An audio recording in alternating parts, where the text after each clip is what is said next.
So let's talk about. So I interviewed Miko Fogarty recently. We talked about this a lot, sort of the transition from professional ballet career to something else, which does have to happen for all of us at some point, sometimes earlier or later. And the scenario is always different. But it can be very emotionally difficult. And even if someone's not going from professional to something else, maybe they danced all the way through high school and then they decide to go to college and do something else. So it's just kind of that, going from ballet to something else transition. But since that can be so difficult, how can sports psychology help dancers navigate identity loss or redefine their sense of self beyond the stage or the studio or sort of whatever they've been doing in relation to ballet? Yeah, so that's a huge kind of section of sport and performance psychology. In that field, it's called athletic identity, but I think for us it would be dancer identity. But it's really looking at, okay, what is the degree that you link yourself and your self-perception, your self-worth to your sport or performance domain?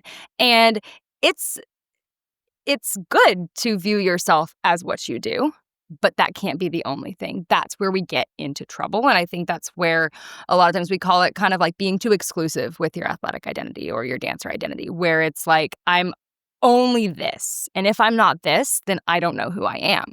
And that's where like some of the maladaptive psychological responses come in. And it's understandable if that is the case with someone because it's what you've dedicated your whole life to, and in a lot of instances, you haven't done anything else. And maybe you started at like 5 or 6, and your success, your achievements, your maybe even praise from family members, from peers, everything was surrounding your dance abilities and accomplishments.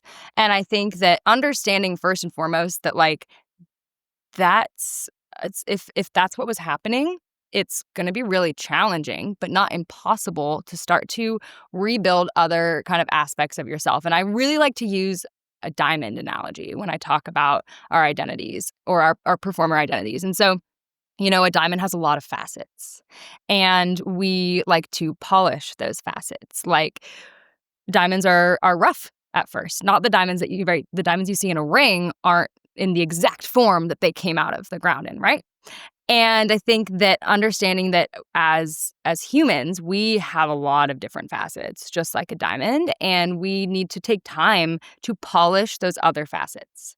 And so I think that sometimes I'll even have people like I have like a little diamond worksheet, and we will go through and we'll identify all the different facets of ourselves. So we've got, for me, okay, I've got my dancer self, and I've got like sports like Lauren. And then I also have wife Lauren. I have sister Lauren. I have daughter Lauren. I have friend Lauren.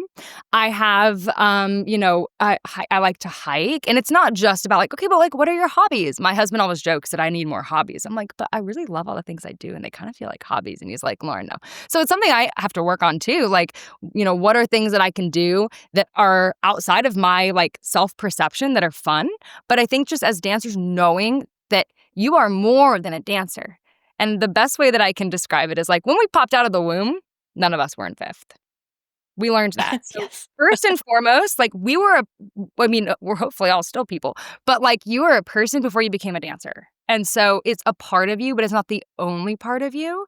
And, hearing that is one thing, but it takes effort and time, and I think there's also grief that comes with the transition, and that's important to honor as well and allow to occur. But just knowing it's kind of like that resilience piece, knowing that, it's going to be challenging and challenges are going to come, but there's this whole other side, many other sides, right? Many other facets to discover and to polish. And I think that also knowing that like some of that pressure that comes with things too, like it ends up doing good things in the long run, even when it doesn't feel like it.